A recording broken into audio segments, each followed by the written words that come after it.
আল্লাহ আপনি মুসা আলাইহিস সালামকে সাহায্য করেছিলেন, আল্লাহ আপনি মুহাম্মদ রাসূলুল্লাহ সাল্লাল্লাহু আলাইহি ওয়াসাল্লামকে সাহায্য করেছেন। আপনি মুসা আলাইহিস সালামকে সাহায্য করেছিলেন, আপনি মুহাম্মদ রাসূলুল্লাহ সাল্লাল্লাহু আলাইহি ওয়াসাল্লামকে সাহায্য করেছিলেন। এই জালেম আমাদের উপর আল্লাহ নির্যাতন চালিয়েছে 2009 সালে, আল্লাহ 13 সালে হেফাজতের অগণিত আলেমকে শহীদ করে দিয়েছে। আল্লাহ 2009 সালে আল্লাহ আর্মির উপর আল্লাহ ট্রেজেডি চালিয়েছে। আল্লাহ 2013 সালে আল্লাহ হেফাজতের অগণিত আলেমকে শহীদ করে দিয়েছে। এই হাসিনার পতনের পিছনে পুরা মাস্টার মাইন্ড হিসেবে কাজ করেছে মাজলুমদের বদদোয়া। পুরা যাত্রাবাড়িকে, পুরা যাত্রাবাড়ির যে ব্যারিকেড হয়েছে এটা পুরো মাদ্রাসার ছাত্ররা দেখেছে। প্রায় ওই এক দিনে 70 জন মানুষকে হত্যা করেছে এবং নির্বিচারে গুলি করেছে। এই আন্দোলন শুধু ঢাকা ইউনিভার্সিটি কেন্দ্রিক হয় নাই, শিক্ষার্থী কেন্দ্রিক হয়নি, পরবর্তীরা সারা দেশে ছড়িয়ে পড়েছে। এবং আমরা রামপুরে দেখেছি, মিরপুর 10-এ দেখেছি, এরপর আমরা যাত্রাবাড়ি দেখেছি। পরবর্তীতে এই আন্দোলন সবার আন্দোলনে পরিণত হয়েছে। তো এগুলো দেখার পর আসলে একজন মুসলিম ঘরে থাকতে পারে না। একজন মুসলিম তার অন্তরে আপনার এটা বলতে পারে না যে এটা শুধু তার বিষয়, এটা আমাদের বিষয় না। আমরা বিশ্বাস করি আল মুসলিম আখুল মুসলিম, ইন্নামাল মুমিনুনা ইখওয়া, সামগ্রিকভাবে সমস্ত মুসলিম এক দেহের মতো। আমরা বিশ্বাস করি তারা আমাদের ভাই, তাদের যৌক্তিক দাবিতে তাদের পাশে দাঁড়ানো এটা আমাদের ইমানি দায়িত্ব। তো এরপর থেকে আসলে আমরা খুবই, আমার ওই সময় অবস্থা থেকে আমাদের সবারই আসলে খুব খারাপ অবস্থা ছিল। আমরা দেখেছি ইন্টারনেট বন্ধ করে দিয়েছে, সবারই খুব বাজে একটা অবস্থা ছিল।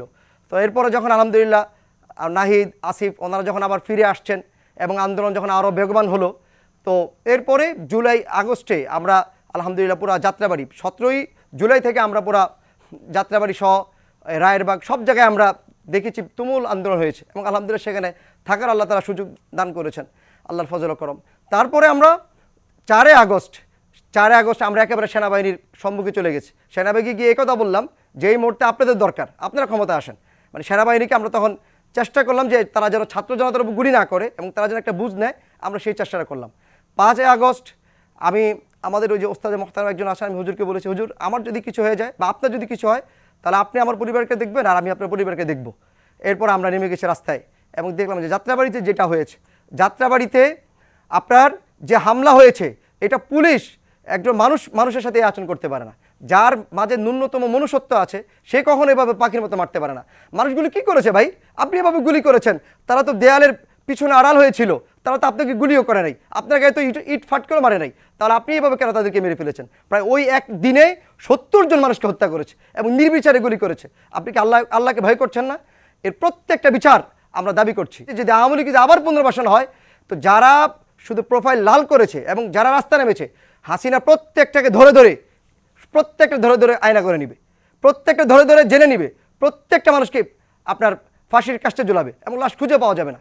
এবং এই আন্দোলনের পুরা মাস্টার মাইন্ড যেখান থেকে সাহায্য আসছে, আমি বলবো যে যাদেরকে আয়না করে নিয়েছে, যাদেরকে হাসিনা গুম করেছে, খুন করেছে, তাদের বদদোয়ার কারণে হাসিনা পতন হয়েছে, নতুবা জীবনেই হাসিনার পতন হতো না।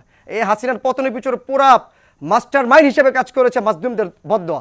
আপনার জুলাই আগস্টে প্রায় 100+ মাদ্রাসা তালিব ইলমরা শহীদ হয়েছে এবং আমরা দেখেছি অনেক মানুষ আহত হয়েছে। যাত্রাবাড়িতে খুবই শহীদ হয়েছে, সে যাত্রাবাড়ি বড় মাদ্রাসার ছাত্র ছিল। এবং দেশে অনেক পটিয়াতে শহীদ হয়েছে, পটিয়াতে এমন হয়েছে ছাত্র একজন চোখ হারিয়েছে। এভাবে প্রায় আমরা যদি লিস্ট দেখি, লিস্টও আছে আমাদের কাছে, আপনারা দেখতে পারেন, প্রায় 100+ ছাত্র শহীদ হয়েছে। তো মাদ্রাসার ছাত্রগুলো নেমে আসছে পুরা যাত্রাবাড়িকে, পুরা যাত্রাবাড়ির যে ব্যারিকেড হয়েছে এটা পুরো মাদ্রাসার ছাত্ররা দেখেছে। পুরা যাত্রাবাড়ি ব্যারিকেড করার পিছনে যাত্রাবাড়ি বড় মাদ্রাসা, ফরিদাবাদ মাদ্রাসা, এরপরে জামিয়াতুল মারিফ মাদ্রাসা, আরও অনেকগুলো মাদ্রাসা প্রত্যেকেই তার স্থান থেকে নেমে গেছে। এমন হয়েছে মাদ্রাসার ছাত্র ওস্তাদ সবাই মিলে মাঠে নেমেছে, তাদের সবারই এই আন্দোলনের অবদান ছিল। এই মাদ্রাসা ব্রেকডাউনের ছাত্র দিয়ে, ওস্তাদ দিয়ে, শিক্ষক দিয়ে এবং দাড়ি টুপিওয়ালা মানুষদেরকে দিয়ে ব্যাপক কাজ করা যেত। কিন্তু বিপরীতে আমরা দেখেছি 17 বছর হাসিনা এই দাড়ি টুপিওয়ালা, যার দাঁড়িয়ে আছে, টুপি আছে, শুধু টাকটার উপর পায়জামা পরে, এরপর হচ্ছে সে নামাজ পড়ে, প্র্যাকটিসিং মুসলিম, এই অপরাধে হাসিনা হাজার হাজার মানুষকে গুম করেছে, হাজার মানুষকে খুন করেছে। আমরা যদি এই সমস্ত কারগুজারিগুলি শুনি, গল্পগুলি শুনি, তাহলে আমাদের লোমহর্ষ এক একটা গল্প ঘটনা।